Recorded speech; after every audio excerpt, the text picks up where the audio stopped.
تا کشاندی ملتمس لب ورد یابد دوح را، رخ نما اندازیم جان تن تن صبوح را.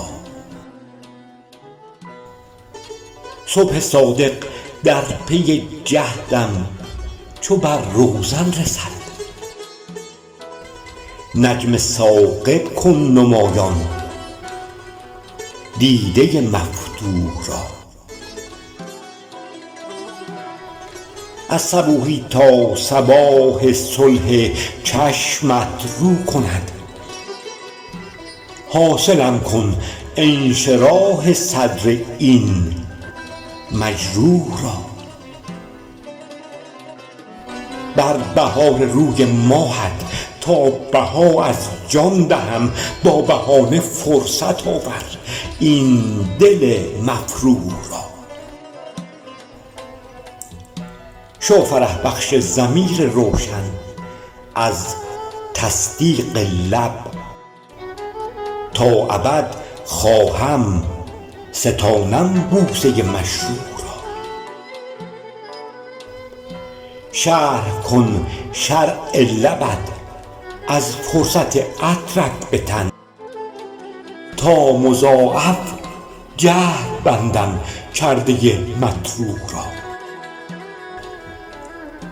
آنچنان تمهیدت آرم در مقام مجد رخ، غبطه بارد غیر تو مدحم همه ممدوح را.